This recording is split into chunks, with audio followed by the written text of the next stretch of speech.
this could very well be the thing that's holding you back from getting where you want to get in life.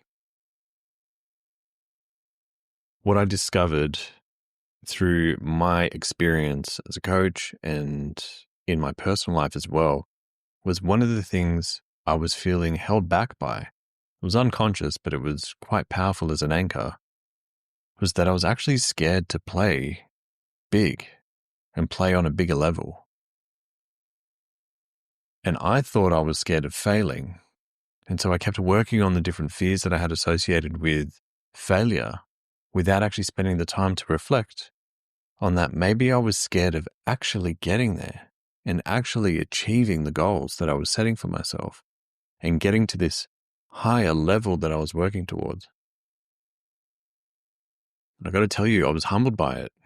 It knocked me down onto my butt because I hadn't thought about the fact that I might actually be scared to get where I'm trying to go. I thought I was just scared of not getting there. But in reality, I had this deeper fear that was anchored in like deeper levels of my unconscious mind that I didn't believe I could handle it if I got there. And so I was scared of actually arriving at this higher level or playing big and putting myself out there and exposing myself to the world in a greater capacity, because I thought if I get there, I can't handle it. I'm not going to be able to deal with it. And then I'll end up having to deal with all of the negative consequences associated with getting there and not being able to deal with it. And so to avoid that pain, the easiest thing to do is not really put the work in to get there.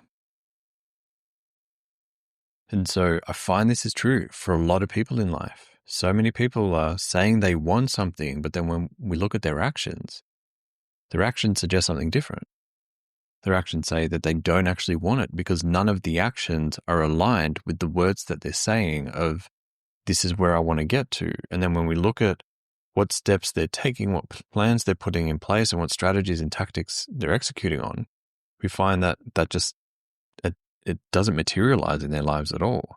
Their actions say, I'm comfy where I am. I don't want to go anywhere else. This is where I want to be, and I don't really want to push too far beyond the boundaries because that's uncomfortable and it's unfamiliar. And so by looking at this unconscious fear that I find a lot of people have it, I would say at least 90% of the people that I've worked with have this in some area of their life. And by looking at this unconscious fear, drawing it out, asking where it comes from, why it's there, where the belief stems from, it starts to give us the tools to work our way through it so we can start working towards the goals that we say we want, or just be completely honest with ourselves and admit that we don't actually want those goals and let it go and walk away. But if you're trying to get somewhere and you're looking at all the evidence that says that you're not actually getting there because you're not doing the work to get you there, then we've got to ask the question, what's holding you back? And more often than not, I find it's a fear of actually playing big, feeling like you can't handle it. So one of the questions you can ask yourself, and this is what I asked myself to work out what was holding me back in relation to getting to these higher levels, was why not me? Why can't I get there? And just paying attention to the answers that were coming up to those questions, or to that question. Why not me? Well, because I can't handle it. Because I don't feel prepared. Because I don't feel qualified. Because I don't feel like I'm going to be able to handle the criticism and the backlash. Or maybe there's something that's a little more insidious that you're wrestling with. There's some sense of shame that you haven't let go of, which is what I've seen with a lot of high performers. Some people end up having broken relationships on their way up, and sometimes they behave in ways that they're not necessarily proud of, or even go as far as feeling ashamed about. And they're worried that the person that they fractured the relationship with on their path is going to come out of the woodworks and shame them publicly and share all these personal details about their life from earlier in their career or earlier in their journey that's going to tarnish their relationship. And so they're worried that if I actually put my neck out there, people are going to come after me, and then the public is going to find out details about me that I don't want them to know. And so they'd rather just stay private and not put themselves out there. Whatever it may be, you want to inspect, why not you? Why can't you get there? And listen to the stories. Write them down if you need to, or type them out. Don't judge them. Just let them come out and get as much context and as many of them as you can out in front of you in some way, either on paper or on a new doc. So you can see them, you read them, and as a result of reading them and expressing them in some way, you actually process these thoughts differently than if they're just bouncing around in the walls of your mind. Because you're reading them externally, they're processed as if somebody's saying them to you externally to you. And so it actually gets processed by a different part of the brain. And you start to see it in a different light. But this was one that I wrestled with. I felt like I couldn't handle it. I couldn't handle the criticisms, and I couldn't handle the pressure that came with it. Because for a really long time, I believed I wasn't capable of dealing with a lot of the pressures that came with increasing responsibility. And what that story was based on was years ago when I got into this work, I was wrestling with a lot of anxiety and depression. And I was having panic attacks. And I thought, if this is happening now, when my life is so small, and I'm wrestling with anxiety and panic attacks and feeling like I'm a ticking time bomb, there's no way I'm going to be able to handle increasing pressure where there are more eyes on me and more people looking to me. If I have a panic attack or an anxiety attack in any of those circumstances, the fall from that position will be much harder and much longer. And so I thought, there's no way. This is painful enough as it is in the tiny existence that my life was. There's no way I want my life to be any bigger than that because I don't think I can handle it. Which was this really profound belief because I thought, then I'm shaping my future and I'm making decisions about my future around my anxiety. So it's almost as if I had personified my anxiety like it was a child that followed me around. And because of its existence in my life, I wasn't able to make any other decisions without factoring in this child of anxiety. And I felt like it was holding me back, like it was this burden. And that's when I started to realize, wait, I'm shaping all of my decisions around whether or not this anxious child is going to be in my life. And I realized that I wanted to take that power back. So I worked through as much of the anxiety and the panic and the depression that I was wrestling with. And that started to clear, and I started to collect evidence that I'm fine without anxiety and that it's not going to hit me at some point, and I can hold myself together. And if anxiety does hit me at some point, I know how to deal with it and address it and do so without shame. And so as I was able to dismantle that whole cloud that I was wrestling with, then what that did was it helped calm down the anxiety and the concern that I'm not going to be able to handle it if I get to the place that I'm trying to get to. So in a lot of cases, the evidence that we collect that is influencing these stories as to why we can't get there or why it's not okay for us to play on a bigger level are stemmed in our past.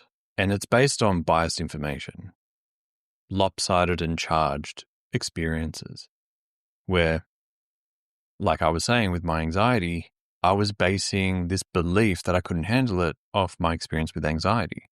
But as I started to dismantle those perceptions and those beliefs, I was able to reconstruct a new foundation of beliefs that I can handle it if it does happen. And the other thing that was really important for me to realize was it wasn't going to happen overnight. It rarely does. As the saying goes, you can become an overnight success 10 years in the making. And so there was some thought in my mind that there would be this huge leap, a significant leap from where I was into the stratosphere. But in reality, I hadn't seen any evidence of anybody doing that at any point. And what actually happens is it's this slow, steady staircase. If you're building your life out for yourself, it's a slow, steady staircase. And so that gives you an opportunity to acclimatize. If you think about mountaineers, hiking, Everest, Kilimanjaro, any mountain really, they have to do it in stages to ensure that they acclimatize. Because if they haven't developed the ability to navigate breath work, which is really popular at the moment, as they do their climb, it's important for them to adjust so their entire cardiovascular system can adjust to the differing pressures that come with different altitudes.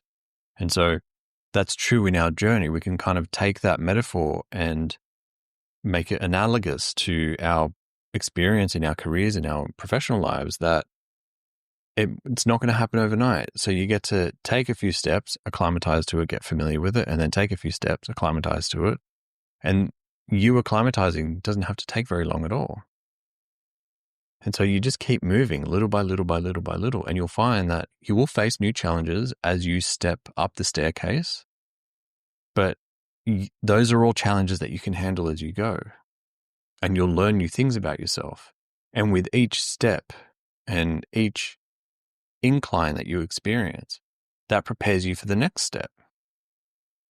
And so if you're dealing with difficulties and challenges along the way, you're preparing yourself. It's like you're training yourself all along the way for the next step. And that's really important, because when you realize that the progression happens steadily and that you can prepare yourself methodically as you go through it and work through the different layers of insecurity and fear and concern that show up at each stage, then it calms down the anxiety of like, I'm not going to be able to handle the pressure of that level.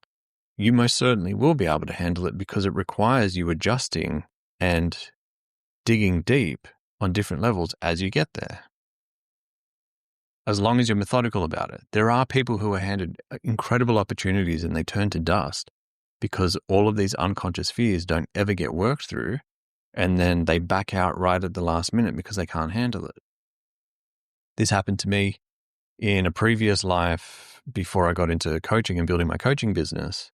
I was given an opportunity that I had worked really hard towards, and then when they gave it to me, I panicked. And because all of the insecurities and all of the doubt kicked in, and I thought, I can't handle this on my own, I can't do this. I wanted it, but I felt like I couldn't do it. And so I turned it down. I'm like, I can't do this. I'm not available, I think was the excuse or something like that I came up with. And it was a fixed date. There was no flexibility with it. And I knew that, which is why I said I'm not available then, and I can't change my plans. And that was my way of just backing out of it, because the fears and the doubts were so palpable and so convincing that I believed I would have crumbled under the pressure of it. And so that can happen if you're not doing the work as you go. And that's not what I was doing, because I hadn't exposed myself to any of the work that now influences my work. I had the emotional intelligence of a spoon at the time. And so there wasn't much for me to work through as far as I was concerned. But then I remember coming away from that experience thinking, I don't want that to ever happen again. I don't want to be given an opportunity that I'm working towards and that I've asked for, and then have so much doubt that I back out of it. And so that was one of the catalysts that got me onto the journey of finding ways to work through these insecurities and these supposed weaknesses that I had, because I didn't want them to continually affect me the way that it did in that moment. And it happened with somebody that I was looking up to, someone I considered a mentor at the time, which added an extra layer of humiliation and shame for me, because he was confused. He's like, I thought you wanted this. I said, I do. I can't make it happen. And he knew it was an excuse, but he was graceful enough to not call me out on it, because he could see that I was wrestling with it on my own. So working through what the insecurities are at different stages, you don't have to do it all at once, but working through it as they come up can be the most effective way to help you step into the next opportunity that presents itself. And that will help you slowly and methodically over the course of, let's say you do that just for 5 years. If you think about your life now, 5 years from now, we're towards the end of 2024. So if you're thinking of where you are 5 years from now in the end of 2029, or maybe let's call it 2030, just to round it off, what would your life look like? What would you want it to look like? And is that somewhere you actually want to be? And are you willing to do the stair-step approach of working through the insecurity when you see it come up? Okay, I can feel this insecurity. I can feel these fears coming up. Time to go inward, work through it to the best of my ability, and then acclimatize to my new altitude. And then once you've worked through that, you acclimatize to it, then you work through the next layer because a new opportunity will present itself. And if you do that consistently over a 5-year period, in the different areas of your life, this is not limited to your professional life. This can be in your romantic life, your personal life with your family. It can be with friends if you're struggling to build a network of friends. Work through these different insecurities as you go, and you'll find that your life will become fuller in all areas over the next 5 years. And you can just do that as an experiment. Start with 1 year, see how that goes. Extend it out to 5 years. And I'm confident that you will, after a year of doing it, you will see evidence, which will encourage you to do 5 years. And I'd be surprised if you stopped at the end of 5 years. I know I will continue doing this throughout the rest of my life. I don't see an end to this because I know that I will want to continue to grow and evolve to help open me up to opportunities in life that hadn't I worked through those things, I wouldn't have had those opportunities. And that's been true for opportunities I've had up until this point in my life. I wouldn't have the opportunity to do what I'm currently doing, including podcasting, recording this video, if I had not worked through my insecurities previously, thinking that I couldn't handle putting myself, my thoughts, my beliefs out into the world and the insights that I have to share. There were insecurities that were holding me back from doing that. So I worked through them, which opened up the gates for me to be able to step into this opportunity. So the same is going to be true moving forward, and the same is true for you. So spend time reflecting on what is holding you back. Do you think you can handle it? Do you think you can't? What is it that you feel like you can't handle? What is that based on? Because it's a belief that you've got. There's some evidence that you're looking at in your past saying that's why. Go back. Look for opposing evidence at the time. If you felt like you couldn't handle it, ask yourself, in what ways were you able to handle that? And the most obvious one is that it didn't crush you. And the reason I know that is because you're here right now listening to this. And you can't be listening to this if it had crushed you because you'd be ended, but you're not. So that in and of itself, while you may not have handled it the way you wanted to, the fact that you got through it says that you can handle it to some extent. Otherwise, it would have crushed you. And then start looking for other forms of evidence. Look for evidence in ways that you were able to find a way through it in ways that you didn't fully appreciate at the time. For example, if you've read my book, you know this story. But when I was in high school, I had been beaten up. And I then psychologically beat myself up for years afterwards until I started doing this work because I saw myself as weak for not fighting back. Because I knew other people in my life who, if they were in the same situation, they would have fought back. But I didn't do that. I just took the beating from these guys that were beating me up. And I beat myself up for being weak in my mind about that. But then I realized when I reframed it and I had this shift in perception that being able to take the punches and the kicks and having everything kicked out of me and beaten out of me was actually a reflection of the strength that I could actually endure that. And that completely reframed my experience. And so I stopped judging myself as being weak. Granted, had I known how to, I would have fought back. But I didn't know how to. And I also knew that the guys that were beating me up had significantly more power and strength than I did. They also had backup in case I was able to take them on. And so there was somewhere in the back of my mind that if I fought them, I'd make it worse. And so the safest and shortest experience of that beating would have been just to take it until they were done and then they'd leave. And that's what happened. And I was able to handle it. And so that informed my ability to handle circumstances moving forward. I realized if I can handle that, I can handle a lot more in my life than what I'm giving myself credit for. And that helped change my perception. So look for the evidence, the opposing evidence to the belief that you're carrying. Because your evidence that you're carrying now that's informing the belief is biased. It's biased towards not believing in yourself. But look for the evidence that says, here's why you can and should believe in yourself. So do this reflection. Listen back on this episode if it helps you. Come back to this as much as you need to. Because I don't think this is a topic that is spoken about enough. And it wasn't one that I reflected on enough until halfway through my career. And then I realized just how much this was holding me back. Because I was looking at the evidence I was getting and the work that I was putting in, and there was this dissonance between the two. There was a lack of congruency between the two. And so I had to reflect on it. And I realized I was scared of getting where I wanted to go. And I want to leave you with this quote. It's a beautiful quote by Napoleon Hill. And it says, others will believe in you only when you believe in yourself. They will tune in on your thoughts and feel toward you just as you feel towards yourself. So the more you're able to develop belief in yourself by changing your perception of these past experiences, others will believe in you more so. Not because you're arrogant about it, but just because you have this grounded, centered self-belief. And that's usually when we start to attract in opportunities that would have been difficult to find otherwise.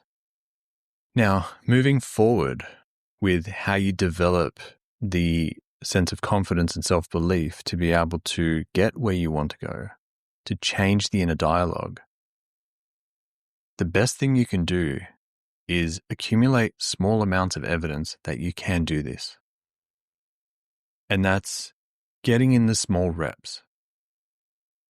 So for example, if you haven't been training at the gym for a while or you haven't ever trained at all, instead of trying to lift the most amount that you can or push yourself the hardest that you can, the best thing you can do for at least 6 weeks is just give yourself the ability to get comfortable with doing the exercises. Low weight, but just getting in the reps and getting used to the movement and getting comfortable with the familiarity of those particular movements to exercise and train those muscles. And while it may not feel like you're burning muscle and you're experiencing expansion in strength or muscle mass, you're developing confidence. You're developing your ability to actually do the exercises themselves and have the appropriate form and posture throughout the entire exercise and each rep, so that when you do start to increase weight or increase the amount of reps that you're doing in each set, you have the confidence of the movement itself, so then you can just focus on doing the exercise with the added weight without learning too many different things. And so you're adding elements syncretically or additionally and compounding it as you develop your ability to do that. And so when you're doing that in smaller steps, just like as if you were to save money, each $100 that you save may not feel like a whole lot or $50 at a time, but it's an extra $50 sitting on the previous $50 that you had saved and all the other $50 notes that you had put in, for example. And so with the compound effect, and we see this if you study the compound effect, you can look this up, it builds up and it hits an inflection point. So the same is true for when you're trying to build the self-belief and confidence that you can actually do something and you can handle something. Keep doing the small things that help you feel like you're ready for when the big things come into play, because you had gotten so many reps in over time that when something big comes in, you can then look back at all the evidence you've got of being able to do a significant amount of small things that's helped you develop a lot of confidence, so that when you are dealing with a big opportunity, you feel fine about it. In fact, I'll share this story that I learned from watching a documentary on Ed Sheeran. He's a global phenomenon, an incredible songwriter and singer. And he was sharing, and I'm paraphrasing this, so take this with a grain of salt, of me not being Ed's biggest fan, but I really appreciate his music and his work. And so what he shared was he did a lot of pubs where there were only 2, 3, 10, 15 people at a time, and he was singing live with his acoustic guitar. And it required improvising a lot of the time, or dealing with hecklers, or dealing with people that were drunk, or dealing with an audience that were socializing louder than he was playing. And for a lot of people, they'd feel like that would put a dent in their confidence, but he saw that as opportunities to get the reps in. So then when he got the opportunity that he was eventually seeking, which is now playing in stadiums around the world, that he can do that with confidence because he had so many reps of doing the exact same thing, but for smaller audiences in more challenging environments. He even admitted that he feels like stadiums are easier to navigate, and he plays live with a loop board that with pedals on it, where he loops his guitar and is singing in throughout it, which is what he was doing in his little shows and pubs and busking and stuff like that. And so he got all the confidence there. So if there's anything that goes weird on stage in a stadium, he's fine about it because he got so many reps in other different environments that helped train him and develop this self-belief that he needed. And so people look at him going like, aren't you worried about it? He's like, no, this stuff is easy compared to the other stuff I had to deal with. And so you want to be able to get those reps in the smallest of ways. If you're doing auditions, don't worry about trying to get the best audition for the best role. Just get as many auditions as you possibly can, because your first audition is going to be the suckiest one you ever do. And then each one is going to get just a little bit better. As James Clear says, 1% better makes a significant difference if you keep doing that and keep improving by 1%. The same is true if you're trying to get to a savings goal. You save a little bit at a time and a little bit at a time, and you slowly increase how much you're saving. And while it feels like nothing's happening for a long time with a compound effect, eventually the expansion, the inflection point kicks in, and that's when things really start to take off. The same is true if you're trying to look for a job. You've got to put in a lot of applications to eventually find the job that you want to work in. In fact, you probably have to work at 3 or 4 different companies before you land at the company that you genuinely want to work in. If you're somebody in sales or you're an entrepreneur, it's probably going to take a lot of attempts at selling somebody or enrolling somebody before you feel like you get your process locked down and you develop the confidence that you can actually do this. That was true for me early in my career. I had no sales experience, but I had to try, and I kept failing and fumbling my way through it until I developed the ability, little by little, that maybe I can actually do this. So you want to stack in all the small amounts because it all adds up. And then as that adds up, bigger and bigger opportunities will present themselves, and you will be ready for them, because if we're to kind of timeline this out, this timeline is really long of you getting lots of reps in, and the opportunities might happen all the way down here. And so it feels like this opportunity all the way over here is much bigger than any opportunity you've had in the past. But if we're to lie that opportunity down on its side and compare it to how much time you've spent, you've got significantly more time spent doing it than this one opportunity, the size of this one opportunity coming in. In fact, all of those reps that you were getting in was preparing you for that. So remember that. It makes a significant difference. So with that being said, I hope you got value from this episode. Please make sure you leave a review. Every review counts, helps get the podcast out there, helps get this information out to people. You never know who you're helping just by leaving a review. So thank you for being here. I'm Giorgio. We'll see you next time.